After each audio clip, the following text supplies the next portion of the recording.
Hann leikur á móti Úkraínu út í Pólandi, hvernig bara líst þér á þennan leik?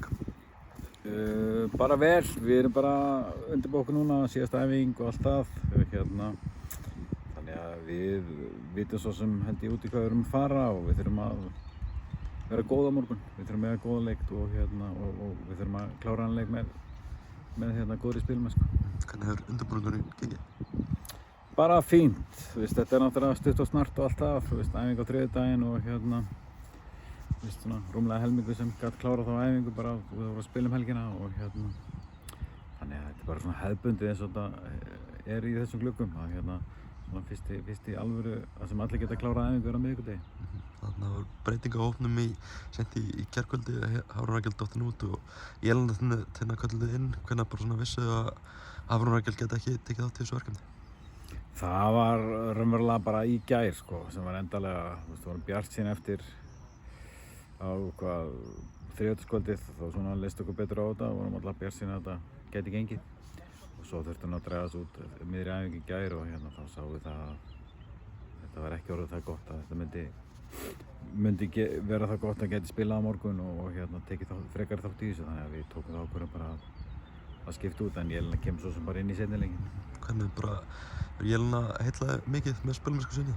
Hún er búin að vera bara vaxandi og bara litið vel út þannig að ákveðum að bara kalla hann inn núna og þetta er ekki langur tími sem hún fær, þetta er náttúrulega bara sunnudagur, mánudagur og svo leikur á þriðjudegi þannig að en okkur fannst það nauðsynlegt að fá hann inn og máta hann svona við hópinn.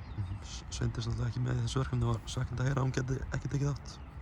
Já, auðvitað, Sveindis hefur náttúrulega alltaf verið lykilleikmaður hjá okkur og skipt okkur miklu máli og það kemur maður í manns stað og við þurfum alltaf að læra það að þú getur ekki verið með alltaf einhver svona sem er ekki 100% eða getur ekki verið með þannig að við erum bara klárið það að takast á við það og leysum það vel á morgun.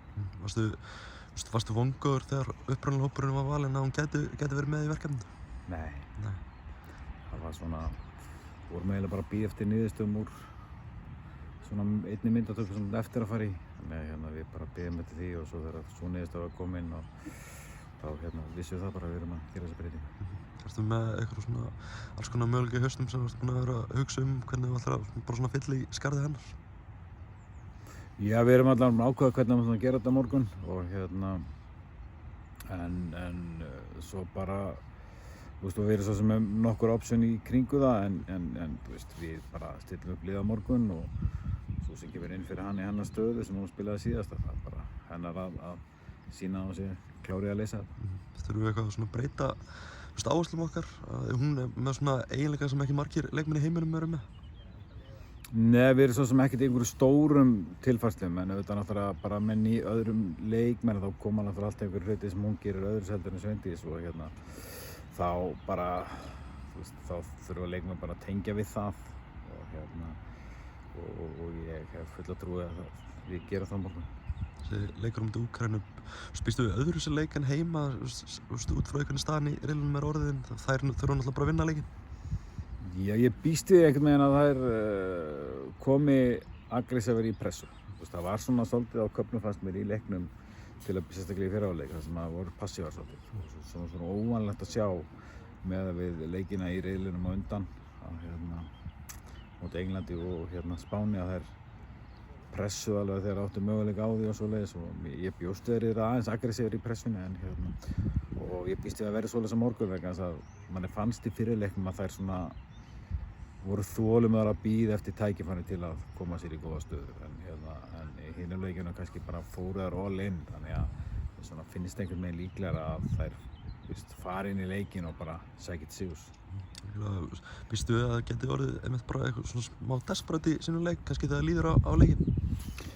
Ég veit ekki hvað sem nota orðið desperate en þær muni gera náttúrulega allt sem að geta til að vinna leikinn eins og allir gera þegar það spila fótboltaleik og þessi leikur er náttúrulega svolítið úrslitaleikur fyrir þær það að þær verða að fá sigur út úr þessu þannig að ég held að það sé ekki spurning að þær muni koma inn í en leik með það að það er helst sér að vinna hann og á hvaða tímapunkti þær fara í að kannski að leysa leikinn aðeins upp og eitthvað svoleiðis þá verður það ekki strax en það getur vel verið í lokin að þá eftir sem líður á leikinn að þær myndu svona að leysa þetta aðeins upp og fylgja frammi og taka alls konar áhættur, sko. Bara svona í lokin, þetta svona, hvað, 3. 4. verkefni með nýju þjálfarateymi, hvernig bara svona hefur verið að vinna með þeim?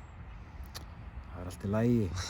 Nei, það hefur verið fínt og bara gott, þú veist, það alltaf gott að gera einhverja breytingar og frá því ég byrjaði þá er búin mikla breytingar á starfsfólki og sem bara jákvætt.